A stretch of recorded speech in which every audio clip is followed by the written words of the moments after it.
দোয়াটি আপনি 11 বার পাঠ করে আপনি শরীরে ফু দিন।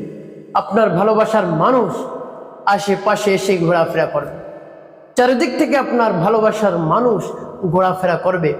আপনি দেখে অবাক হয়ে যাবেন, আনন্দিত হবেন। প্রিয় ভাই বোনেরা, আমলটি করতে বেশি সময় লাগবে না। আর একটি ছোট্ট দোয়া পাঠ করবেন, 3 শব্দের দোয়াটি, মাত্র 3 শব্দের দোয়াটি আপনি পাঠ করবেন। আপনার ভালোবাসার মানুষ আশেপাশে এসে ঘোরাফেরা করবে, আপনি আনন্দিত হয়ে যাবেন ভালোবাসার মানুষকে পেয়ে। ভালোবাসার মানুষ যখন ছেড়ে চলে যায়, যেতে চায়, চলে গিয়েছে, অস্থির হয়ে যায়, যার গিয়েছে সে বুঝে। ভালোবাসার মানুষ চলে গেলে কেমন লাগে? প্রিয় ভাই বোনেরা, ভালোবাসার মানুষ যদি চলে যায়, খাওয়া দাওয়া বন্ধ হয়ে যায়, তারপরে দুশ্চিন্তার মধ্যে পড়ে যায়, কোনো কাজ ভালো লাগে না, ভালো কাজও তার ভালো লাগে না। যত ভালো খাবার তার সামনে এনে দেন, সে সেই খাবার খেতে চায় না। তো প্রিয় ভাই বোনেরা, ভালোবাসার মানুষকে যদি পেতে চান, তাহলে একেবারে 11 বার পাঠ করে ফু দিন আপনি নিজের শরীরে। ভালোবাসার মানুষ আপনার আশপাশে এসে ঘোরাফেরা করবে, তার মন রব্বুল আলামিন নরম করে দিবেন।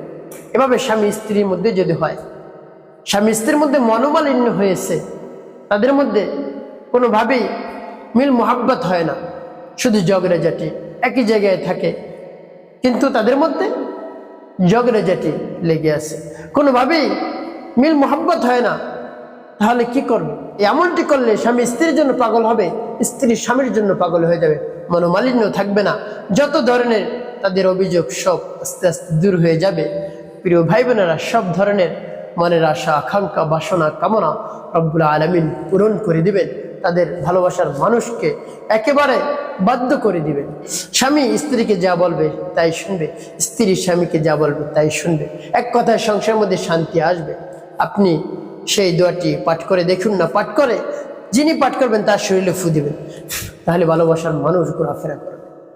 আপনার দুশ্চিন্তার কারণ নাই, আপনি হতাশাগ্রস্ত হয়ে গিয়েছেন, স্ত্রীকে ছেড়ে স্বামী চলে গিয়েছে, স্বামীকে ছেড়ে স্ত্রী চলে গিয়েছে, এভাবে হয়। তো প্রিয় ভাই বোনেরা, একটি কাজ করবেন না, যখন ঝগড়াঝাটি লাগতেই পারে, ঝগড়া হতেই পারে, মনোমালিন্য হতেই পারে, দেখা যায় বিছানা আলাদা করে দেয় স্বামী স্ত্রী, একই জায়গায় থাকে, একই ফ্ল্যাটে, একই বাড়িতে থাকে, বিছানা আলাদা থাকে। এভাবে যদি আপনি করেন তাহলে দূরত্ব বেড়ে যায়, ওটা আপনি করবেন না। তারপর দেখা যায় ঝগড়াঝাটি বাজলে স্বামী চলে যায়, স্বামী আরেক দিক চলে যায়, অনেকদিন পর আসে, দূরত্ব বাড়ে। ঝগড়াঝাটি তো বন্ধ হয় না, আরো দূরত্ব বাড়ে।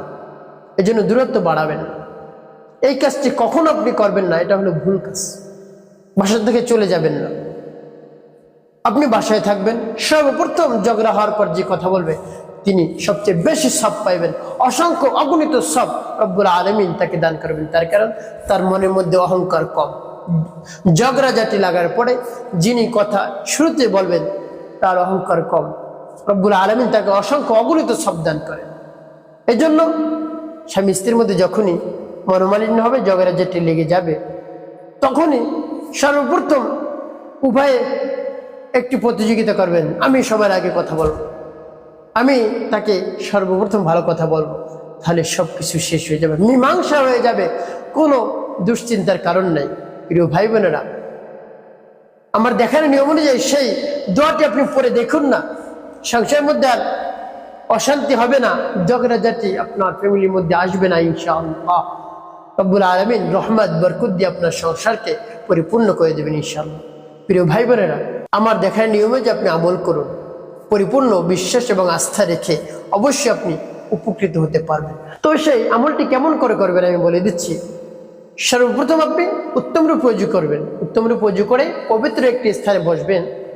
তারপরে সর্বপ্রথম আপনার জীবনের গুনার কথা স্মরণ করে রব্বুল আলামিনের কাছ থেকে ক্ষমা প্রার্থনা করবেন। আল্লাহ, আমার জীবনের সমস্ত গুনাহ খাতা গুলো আপনি মাফ করে দেন। জীবনের যত ধরনের অন্যায় করেছি, অপরাধ করেছি, সব ধরনের অন্যায় অপরাধ আপনি ক্ষমা করে দিয়ে আমার অন্তরকে পাক এবং পবিত্র বানিয়ে দেন। এভাবে রব্বুল আলামিনের কাছে আপনি বলবেন। তারপর আপনি নবী সাল্লাল্লাহু আলাইহি ওয়াসাল্লাম মহব্বত নিয়ে, ভালোবাসা নিয়ে 3 বার দুরূদ পাঠ করবেন, সাল্লাল্লাহু আলাইহি ওয়াসাল্লাম, সাল্লাল্লাহু আলাইহি ওয়াসাল্লাম, সাল্লাল্লাহু আলাইহি ওয়াসাল্লাম। এভাবে যখন ইস্তিগফার এবং দুরূদ শরীফ পাঠ করা হয়ে যাবে, তারপরে আপনি কি করবেন? সেই দোয়াটি পাঠ করবেন। যখন পাঠ করবেন মনে মনে ভাববেন, চিন্তা করবেন, আল্লাহ আমার ভালোবাসার মানুষকে আপনি কাছে এনে দিন, আমি ভালোবাসার মানুষকে ছাড়া থাকতে পারছি না। স্বামী যদি আমল করে স্ত্রীর নাম নিবে, স্ত্রীর মায়ের নাম নিবে, এভাবে আমার স্ত্রীকে কাছে এনে দিন, আমি স্ত্রীকে ছাড়া থাকতে পারছি না, কোনোভাবেই থাকতে পারছি না, আমি অস্থির হয়ে পড়ছি, কি করব, কোথায় যাব, কোনো খাবার দাবার ভালো লাগে না, কোনো কাজ ভালো লাগে না। আবার স্ত্রীও যখন আমল করবে স্বামীর নাম স্বামীর মায়ের নাম নিবে, তখন স্ত্রী বলবে, আল্লাহ আমার স্বামীকে বাধ্য করে দিন, বশ করে দিন, আমার কাছে এনে দিন, আমি তাকে ছাড়া থাকতে পারছি না। দুশ্চিন্তার মধ্যে পড়ে গিয়েছে, কোথায় গিয়েছে। প্রিয় ভাই বোনেরা, এভাবে দোয়াটি করার পূর্বে আপনি এভাবে মনে মনে বলবেন। তারপরে ভালোবাসার মানুষের জন্য যারা এই দোয়াটি করবে তারা বলবে, আমি অমুককে পছন্দ করি, তাকে বিবাহ করার জন্য ভালোবাসি। অবৈধভাবে যদি আপনি সম্পর্ক করতে চান, শুধু ভালোই বাসবেন, তাহলে আপনি আমলটি করবেন না। যদি আপনার ইচ্ছে থেকে বিবাহ করবেন তাহলে করবেন আমলটি, তাহলে আপনার প্রস্তাব ভালোবাসার মানুষ গ্রহণ করে নেবে। প্রিয় ভাই বোনের, এভাবে রব্বুল আলামিনের কাছে বলবেন। এই আমলটি করার পরে স্বামী স্ত্রীর মধ্যে যখনই যোগাযোগ হবে, একজন অপরজনের কাছে আসবে, তখন একটি কাজ করতে হবে। কি কাজ করতে হবে আমি আগে বলে দিই, তারপরে সেই দোয়াটি বলে দেব। সেটি হলো, যদি দেখেন স্ত্রী যদি দেখে স্বামী স্ত্রীকে একটু ভালোবাসা শুরু করছে, তখন স্ত্রী একটি কাজ করতে হবে, আরো বেশি তাকে ভালোবাসতে হবে। তখন যদি আপনি দাম দেখান যে না আমি ভালোবাসবো না, আমি আগের মতোই থাকবো, তাহলে এইবার যদি ছুটে যায় আপনার হাত থেকে আপনার স্বামী, তাহলে সেই পরকীয়া লিপ্ত হতে পারে। আপনি চিন্তাও করতে পারবেন না, সে তো ভালো মানুষ, সে এই কাজটি কেমন করে করলো। তার কারণে শয়তান সবসময় বসে থাকে কেমন করে সংসার ভাঙা যায়, সংসার ভাঙলে সে বেশি পুরস্কার পায়। এই জন্য শয়তান বসে থাকে, শয়তানকে রাজি খুশি করানো যাবে না। এই জন্য যখনই দেখবেন ভালোবাসে, তখন আর একটু বেশি আপনি ভালোবাসবেন, দেখবেন আপনার জন্য পাগল হয়ে যাবে। বাইরের কোনো মেয়েদের দিকে সে তাকাবেই না, বাইরের মেয়েদের সাথে সে কথাও বলবে না, আপনার ভালোবাসায় পাগল পাড়া হয়ে যাবে, আপনার দিকে শুধু তাকিয়ে থাকবে, আপনার সাথে ঝগড়াই সে লাগাবে না। আগে আপনি কি করতেন?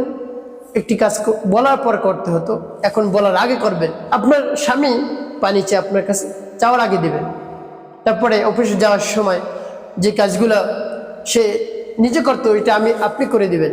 জুতাটা আগিয়ে দিবেন, তারপরে ব্যাগটা আগিয়ে দিবেন, যা কিছু দরকার আপনি করে দিবেন। দেখবেন আপনার জন্য পাগল হয়ে যাবে, যে আমাকে এত ভালোবাসে, আমি তাকে ছেড়ে কেন যাব, তার সাথে কেন ঝগড়া লাগাবো। আর আপনি যদি দাম দেখিয়ে বসে থাকেন, তাহলে কিন্তু আরো বেশি ঝগড়া যেতে লাগবে। যখন আপনার ভালোবাসার মানুষ আসবে, তারপর যদি দাম দেখান, ছুটে গেলে কিন্তু আর আপনি ধরে রাখতে পারবেন। এই জন্য স্বামীরও এভাবে করা উচিত, স্ত্রীরও করা উচিত। যখন দেখবে স্ত্রী স্বামীকে ভালোবাসে, তখন স্বামীও দাম দেখাতে পারবে না, তখন আরো স্বামী বেশি তাকে ভালোবাসতে হবে। তাহলে উভয়ের মধ্যে আরো ভালোবাসার বন্ধন বেশি গাঢ় হবে, শক্তিশালী হয়ে যাবে। সংসারে কোনো ধরনের অশান্তি আসবে না, শুধু শান্তি দেখবেন আর শান্তি। প্রিয় ভাই বোনেরা, যত কষ্ট করেন না কেন, সব তো শান্তির জন্যই করেন। তাহলে এই টেকনিকটা আপনি ব্যবহার করবেন, টেকনিকটা আপনি কাজে লাগাবেন, দেখবেন সংসারের মধ্যে কোনো ধরনের ঝগড়া লাগবে না, অশান্তি দূর হয়ে যাবে। প্রিয় ভাই বোনেরা, আমি সেই দোয়াটি বলে দিচ্ছি। তাহলে ইস্তিগফার 3 বার, দুরূদ 3 বার পাঠ করে সেই দোয়াটি পাঠ করবেন। সেই দোয়াটি কি? আল্লাহুম্মা বিসমিল্লাহি ইয়া ওয়াদুদ ইয়া জাব্বার, আল্লাহুম্মা বিসমিল্লাহি ইয়া ওয়াদুদ ইয়া জাব্বার, আল্লাহুম্মা বিসমিল্লাহি ইয়া ওয়াদুদ ইয়া জাব্বার। এভাবে দোয়াটি যখন পাঠ করা হয়ে যাবে, শরীরে ফু দিবেন, আবার পাঠ করবেন। আল্লাহুম্মা বিসমিল্লাহি ইয়া ওয়াদুদ ইয়া জাব্বার, আল্লাহুম্মা বিসমিল্লাহি ইয়া ওয়াদুদ ইয়া জাব্বার, আল্লাহুম্মা বিসমিল্লাহি ইয়া ওয়াদুদ ইয়া জাব্বার। পাঠ করে সে আবার ফু দেবেন। তারপর আপনি মনে দরদ নিয়ে আবার পাঠ করবেন সেই দোয়াটি, আল্লাহুম্মা বিসমিল্লাহি ইয়া ওয়াদুদ ইয়া জব্বার, আল্লাহুম্মা বিসমিল্লাহি ইয়া ওয়াদুদ ইয়া জব্বার, আল্লাহুম্মা বিসমিল্লাহি ইয়া ওয়াদুদ ইয়া জব্বার। পাঠ করে সবার কতবার পাঠ করবেন? 11 বার গুনে গুনে আপনি সেই দোয়াটি পাঠ করবেন। আর যখন ফু দিবেন তখন মনে মনে চিন্তা করবেন, হ্যাঁ আল্লাহ, আমার ভালোবাসার মানুষকে ছাড়া থাকতে পারছি, ভালোবাসার মানুষকে আপনি কাছে এনে দিন। এভাবে দোয়া করবেন, একেবারে মনে দরদ নিয়ে বিশ্বাস নিয়ে আমলটি করবেন, উপকৃত হতে পারবেন। প্রিয় ভাই বোনেরা, সর্বশেষ কি করবেন? নবীজি সাল্লাল্লাহু আলাইহি ওয়াসাল্লাম মোহাব্বত নিয়ে, ভালোবাসা নিয়ে 7 বার, 2-3 বার করবেন না, 7 বার দুরূদ ইব্রাহিম পাঠ করবেন। আল্লাহুম্মা সাল্লি আলা মুহাম্মাদ ওয়া আলা আলি মুহাম্মাদ কামা সাল্লাইতা আলা ইব্রাহিম ওয়া আলা আলি ইব্রাহিম ইন্নাকা হামিদুম মাজিদ, আল্লাহুম্মা বারিক আলা মুহাম্মাদ ওয়া আলা আলি মুহাম্মাদ কামা বারাকতা আলা ইব্রাহিম ওয়া আলা আলি ইব্রাহিম ইন্নাকা হামিদুম মাজিদ, আল্লাহুম্মা সাল্লি আলা মুহাম্মাদ ওয়া আলা আলি মুহাম্মাদ কামা সাল্লাইতা আলা ইব্রাহিম ওয়া আলা আলি ইব্রাহিম ইন্নাকা হামিদুম মাজিদ, আল্লাহুম্মা বারিক আলা মুহাম্মাদ ওয়া আলা আলি মুহাম্মাদ কামা বারাকতা আলা ইব্রাহিম ওয়া আলা আলি ইব্রাহিম ইন্নাকা হামিদুম মাজিদ, আল্লাহুম্মা সাল্লি আলা মুহাম্মাদ ওয়া আলা আলি মুহাম্মাদ কামা সাল্লাইতা আলা ইব্রাহিম ওয়া আলা আলি ইব্রাহিম ইন্নাকা হামিদুম মাজিদ, আল্লাহুম্মা বারিক আলা মুহাম্মাদ ওয়া আলা আলি মুহাম্মাদ কামা বারাকতা আলা ইব্রাহিম ওয়া আলা আলি ইব্রাহিম ইন্নাকা হামিদুম মাজিদ, আল্লাহুম্মা সাল্লি আলা মুহাম্মাদ ওয়া আলা আলি মুহাম্মাদ কামা সাল্লাইতা আলা ইব্রাহিম ওয়া আলা আলি ইব্রাহিম ইন্নাকা হামিদুম মাজিদ, আল্লাহুম্মা বারিক আলা মুহাম্মাদ ওয়া আলা আলি মুহাম্মাদ কামা বারাকতা আলা ইব্রাহিম ওয়া আলা আলি ইব্রাহিম ইন্নাকা হামিদুম মাজিদ, আল্লাহুম্মা সাল্লি আলা মুহাম্মাদ ওয়া আলা আলি মুহাম্মাদ কামা সাল্লাইতা আলা ইব্রাহিম ওয়া আলা আলি ইব্রাহিম ইন্নাকা হামিদুম মাজিদ, আল্লাহুম্মা বারিক আলা মুহাম্মাদ ওয়া আলা আলি মুহাম্মাদ কামা বারাকতা আলা ইব্রাহিম ওয়া আলা আলি ইব্রাহিম ইন্নাকা হামিদুম মাজিদ। এভাবে যখন দুরূদ ইব্রাহিম 7 বার পাঠ করা হয়ে যাবে, তারপরে আপনি 2টি ফু দিবেন শরীরে। আপনার আমলটি করা হয়ে গেলে এখন কি করবেন? আপনি সাথে সাথে রব্বুল আলামিনের শাহিদার হাত উত্তোলন করে সর্বপ্রথম সকলের জন্য দোয়া করবেন, হে আল্লাহ, সকল মুমিন মুমিনাত মুসলিমিন মুসলিমাতকে মাফ করে দিন, আমাকে মাফ করে দিন, আমার জীবনকে শান্তিপূর্ণ সুখময় করে দিন, হে আল্লাহ। তারপরে রব্বুল আলামিনের প্রশংসা করবেন, হে আল্লাহ, আপনার হাতে আমাদের জীবন মরণ সবকিছুই রয়েছে, আপনি সবকিছুই দিয়ে থাকেন, আমার ভালোবাসার মানুষকে কাছে এনে। আমি কোনোভাবেই ভালো কাজ করতে পারছি না, খাবার খেতে পারছি না, আমার ভালোবাসার মানুষকে স্যার আমি বাঁচতে পারবো না, আপনি আমার ভালোবাসার মানুষকে এনে দেন। স্বামী স্ত্রীর জন্য দোয়া করবে, হে আল্লাহ, আমার স্ত্রীকে কাছে এনে দেন। স্ত্রীও স্বামীর জন্য দোয়া করবে, হে আল্লাহ, আমার স্বামীকে কাছে এনে দেন, আমি থাকতে পারছি না। তারপর ভালোবাসার মানুষের জন্য দোয়া করলে বলবে, হে আল্লাহ, আমার ভালোবাসার মানুষের মন নরম করে দিন, সেজন্য আমার প্রস্তাব গ্রহণ করেন, আমি তাকে বিবাহ করতে চাই, বিবাহ বন্ধনে আবদ্ধ করে আপন করে নিতে চাই। রব্বুল আলামিনের কাছে বলবেন, দেখবেন একেবারে রব্বুল আলামিন তাদের মনকে নরম করে দিবেন, গলিয়ে দিবেন, আপনার ডাকে সাড়া দিবে, আপনার আশপাশে সে ঘোরাফেরা করবে। প্রিয় ভাই বোনেরা, এভাবে আমার দেখেন নিয়ম যে আমলটি করুন, অবশ্যই উপকৃত হতে পারবেন। একটি কথা মনে রাখতে হবে, 5 ওয়াক্ত নামাজ আপনি আদায় করতে হবে, মানুষের কল্যাণে খিদমতে বেশি বেশি কাজ করবেন, অবশ্যই আপনার জীবন হবে সুখময় এবং শান্তিপূর্ণ।